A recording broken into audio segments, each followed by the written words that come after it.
Vem comigo mais uma vez agora para falar sobre política cambial. Política cambial, ou seja, o que se faz em relação ao câmbio. Importante que, primeira coisa importante, essa política em nada tem a ver com a política do governo. Assim, Lucas, pelo amor de Deus, eu não quero falar sobre política agora. Não é o governo, não é esses caras que roubam pra caramba. Política que a gente fala, na verdade, tem a ver com o seguinte, o que tu vai fazer com relação ao câmbio? Então, política seria conjunto de ações, o que eu faço em relação ao câmbio? Por exemplo, olha, lá na empresa, no banco que tu trabalha, ou no banco que tu vai trabalhar, enfim, ou na instituição financeira que tu trabalha, tem lá, olha, tem a política de RH. Então, não pode pegar a coleguinha, não pode ter colega pegando colega. Aí, isso é política de RH. Ou seja, conjunto de atividades, de ações em relação a como é que a empresa trata pessoas. Então, não pode ficar com pessoa da mesma empresa. Um tem que sair, tem que pedir demissão. Daí o cara pensa, putz, agora amor ou dinheiro, o que eu faço da minha vida?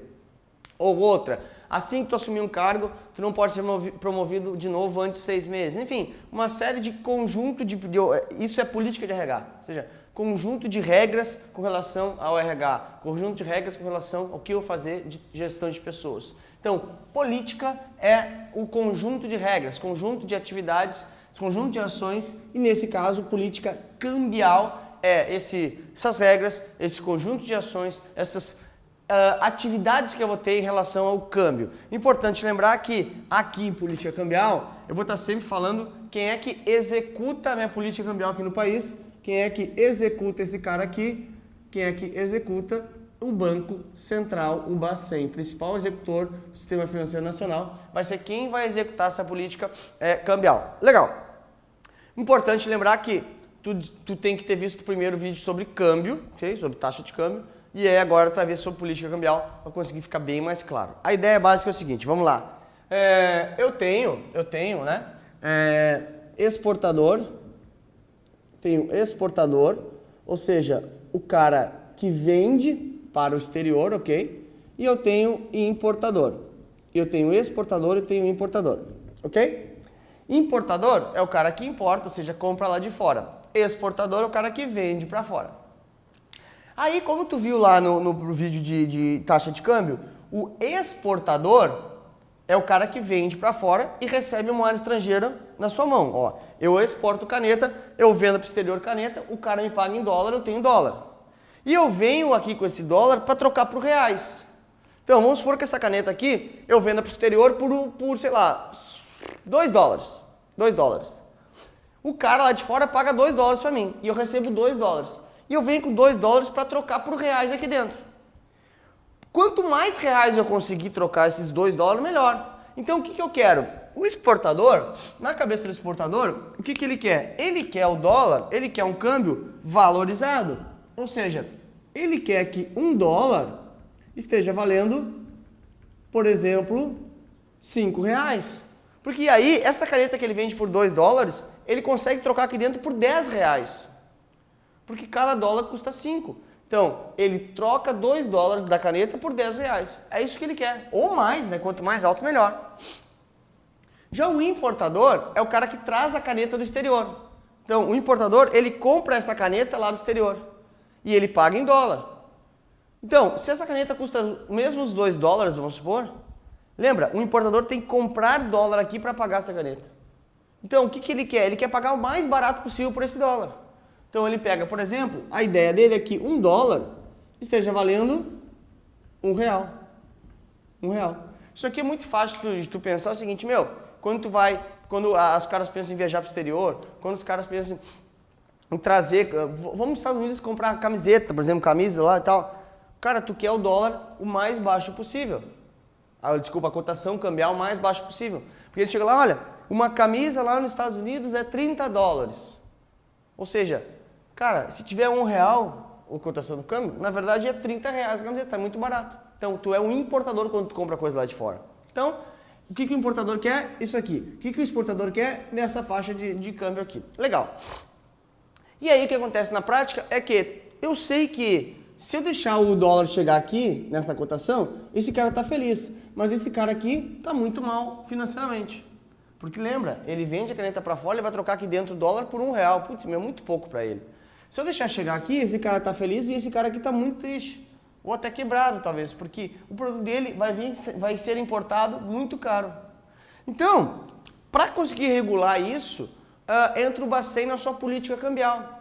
Para efetivamente conseguir, eu tenho que deixar num ponto equilibrado onde nem esse cara não quebre se chegar aqui e nem esse cara quebre se chegar aqui. Porque eu tenho os dois aqui no nosso país, tem importadores e exportadores. Então, o que acontece na prática é o seguinte, quando eu falo de política cambial, eu tenho duas formas de fazer política cambial. Ou tenho política cambial que se chama de cotação fixa, ou tenho política cambial de cotação flutuante. Ok, fixa, flutuante. O que é algo fixo? Algo fixo é algo que não altera, então não tem alteração. Quando eu tenho uma política cambial fixa, quer dizer que a cotação do dólar não se altera. Então, faça chuva ou faça sol, vamos supor que o dólar vai estar valendo, então $1 vai estar valendo sempre R$1. Faça chuva, faça sol, vale aquilo ali, porque é fixa, não altera. Agora é só tu pensar o seguinte, no nosso país é fixa ou flutuante? Tu tem que olhar o jornal todo dia para saber a cotação do dólar ou ele não altera? Ah, Lucas, ele altera. De noite lá o William Bonner fala, o dólar subiu, ou o dólar caiu, ou seja, está tendo alteração.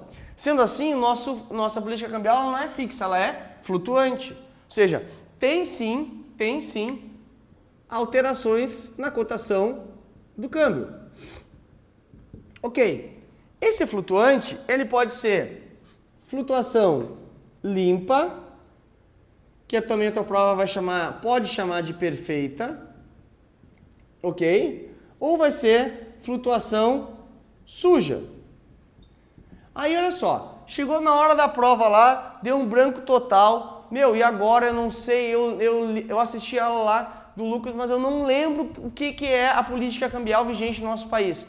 Será que é fixa? Primeira coisa, fixa ou flutuante? Essa é muito fácil, né? Tu tem que olhar o jornal todo dia porque tu não sabe quanto é que foi fechou o câmbio. Ou seja, tem alteração, portanto. Então é flutuante. Ok. Agora, flutuação limpa ou suja? Eu esqueci a aula. É só tu pensar. Se é do Banco Central, isso aqui é do governo. Como tu sabe, Bacen é uma autarquia do governo federal.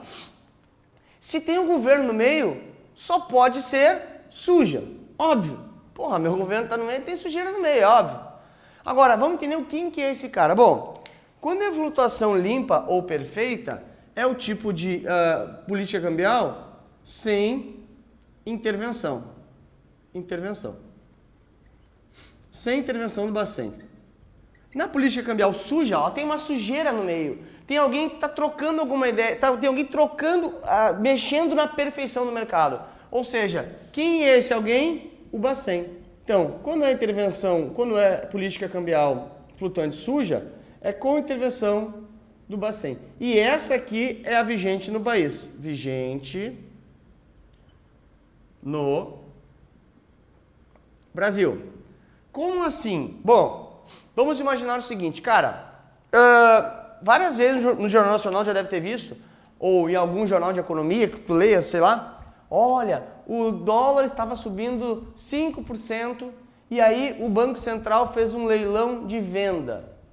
O dólar estava caindo 10% e o Banco Central fez leilão de compra. Olha só, o Banco Central está intervindo, está mexendo no mercado. O que é a ideia básica? É o seguinte, olha só. Vamos supor que... Deixa eu só subir isso aqui um pouquinho para cima, para ganhar um pouco de espaço aqui. Importador R$1. Continua a mesma coisa, tá? O importador, o que ele quer? Ele quer o dólar por R$1. Ok. Aí olha só, presta atenção no seguinte, por que alguma coisa sobe? Ou por que alguma coisa cai de preço? É regra básica da economia. Quando tem muita gente querendo comprar canetas e só tem 3 canetas no mercado e uma galera vem aqui querer comprar canetas, o preço dessas canetas vai subir. Oferta e demanda. Quando eu tenho muitas pessoas querendo vender canetas Todo mundo está querendo vender caneta e ninguém quer comprar, o preço da caneta cai. Quando eu tenho muita camiseta na loja, a loja faz promoção de camiseta. Porque tem muita camiseta e pouca gente querendo comprar. Então, sempre que eu tenho desequilíbrio entre oferta e demanda, ou vai cair ou vai subir o preço desse bem, dessa coisa, desse ativo. Então, quando tem muita gente querendo comprar dólar e pouca gente vendendo dólar, o preço do dólar sobe. Quando tem muita gente vendendo dólar e pouca gente comprando dólar, o preço do dólar cai. Então, o que acontece na prática é o seguinte, vamos lá. Vamos supor que agora o dólar esteja com alta de 10%. Por que alguma coisa sobe 10%? Acabei de te falar. Porque tem muita gente comprando e pouca gente vendendo. Então, eu tenho aqui, olha, de um lado eu tenho compradores, ok? Compradores e de um lado eu tenho vendedores. Legal. Aí, olha só o que acontece. Os compradores têm aqui, sei lá, estão querendo comprar total de 10 bilhões de dólares. E só tem disponível de vendedores nesse momento 1 bilhão de dólares. 1 bilhão de dólares, tá? Então, eu tenho pessoas querendo comprar 10 bi e tenho somente 1 bi de pessoas vendendo. É óbvio que o preço vai subir, porque eu tenho muito mais gente comprando do que gente vendendo. E aí, esse cara aqui, como ele é esperto, ele pega e fala assim, eu tenho alguma coisa que todo mundo quer. O que eu faço com o preço dessa coisa? Aumento. É que nem tu chegar correndo desesperado para querer comprar ingresso na final do campeonato da Libertadores. Ou final de Copa do Mundo. E tu não comprou ingresso. Falta 10 minutos para entrar do jogo. O estádio está lotado, ou quase lotado. Aqui fora o cambista, o cara que vende ingresso, vai te ferrar no preço, vai te cobrar 10 mil reais para tu entrar naquela hora. Por quê? Porque ele sabe que todo mundo quer aquele ingresso naquela hora. Então, o que esse cara faz? Esse vendedor olha para o lado e fala assim, essa galera toda está precisando de 10 bi, então eu vou aumentar o preço. E vai aumentando o preço. Se fosse uma flutuação perfeita, o mercado fosse flutuação limpa ou perfeita, o Bacen ficava aqui de fora olhando assim, se resolvam vocês aí. Resolvam vocês, o preço é de vocês, e o dólar vai subir até onde for, porque eu não vou intervir no mercado, a economia vai resolver o preço do mercado. O que é o problema disso? O dólar subiria demais, né? Subiria demais, e aí eu ia eventualmente quebrar o meu importador, porque o importador precisa comprar dólar para pagar o cara lá de fora quando ele compra a mercadoria. Então, se fosse flutuação limpa, se vira. Só que eu ia quebrar o importador, por exemplo. Ou ao contrário, né? Se estivesse caindo demais. Ia quebrar o exportador. Aí o que acontece? O Bacen aqui nesse caso, ele assistindo isso, pensa assim, não posso deixar isso. Eu vou fazer uma intervenção nesse mercado. Aí se caracterizando a flutuação suja. O que o Bacen faz? O Bacen entra aqui como vendedor e vende, por exemplo, 9 bilhões de dólares, né? 9 bilhões de dólares. O Bacen entra vendendo. O que ele faz? Ele encosta o caminhãozinho dele e fala assim, também vendo dólar agora. Ao fazer isso, ele equilibra a oferta e demanda. Ao equilibrar a oferta e demanda, tende a diminuir a alta de 10%. Não vai subir mais 10%, porque agora está equilibrado. Não aceito pagar tudo que esse cara está pedindo. Vai subir só 3%, sei lá, estou chutando aqui só para inventar, ou seja, vai dar uma diminuída na alta, ou até parar de cair. Ou se ele ofertar muito mais, eu vou ofertar 20 bilhões de dólares aqui, aí começa até a cair o dólar. Para fazer isso, o Bacen está gastando os seus dólares. E o Bacen, lembra que eu te falei, ele pegou o caminhãozinho dele e foi até lá o mercado vender. Esse caminhãozinho, ele sai do Bacen, claro, né? Então está aqui o Bacen, e o Bacen tem lá no seu cofre, tem que ter dólares para ofertar aqui. Porque ele pega o caminhãozinho dele com dólares, pega o caminhãozinho e vem aqui. Então, essas reservas que ele tem que ter uma reserva em dólar. Isso aqui se chama de reserva internacional. porque é reserva que o Bacen tem em moeda estrangeira. Então, sempre que a tua prova falar o seguinte, olha só, no mercado onde um Bacen vai intervir, vai alterar a reserva internacional. Porque ou o Bacen entrou aqui vendendo dólar e diminui minha reserva internacional, minha reserva de dólar, ou o Bacen, quando for ao contrário, quando estiver caindo muito, o Bacen entra comprando. Ao comprar, ele aumenta essa reserva aqui. Ele compra aqui, bota no caminhãozinho, vai para casa e aumenta a sua reserva.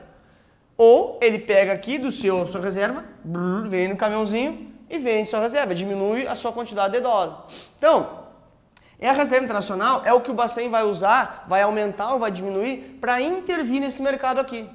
Importante que, em um mercado onde o Bacen não intervém, a reserva internacional permanece igual. A reserva internacional permanece inalterada, porque o Bacen não vai intervir no mercado. Portanto, o caminhãozinho não sai daqui. Então, isso aqui não altera. Então, mercado onde não tem intervenção, reserva internacional permanece igual. Mercado onde tem intervenção, a reserva internacional ou vai aumentar ou vai diminuir, conforme a operação que o Bacen estiver fazendo. Ok? Então, a minha reserva internacional, que eu tenho reserva de moeda estrangeira, é o que eu uso para intervir no mercado, ou vendendo, fazendo leilão de venda, ou fazendo leilão de compra, ok? Da moeda estrangeira, para adaptar aqui ao que a realidade está acontecendo. E com isso eu diminuo, ou eventualmente diminuo uma alta, ou travo a queda da moeda estrangeira, tá bom? Então, política cambial vigente no nosso país atualmente, flutuação suja, ou seja, não é a perfeita, flutuação suja com intervenção do Bacen. O Bacen faz leilão de compra ou leilão de venda durante o dia para segurar a alta ou segurar a queda na moeda estrangeira, justamente para não quebrar nem o importador nem o exportador, deixando os dois caras equilibrados aí, tudo bem? Essa foi a ideia da política cambial, terminamos por aqui, espero no próximo vídeo, tchau!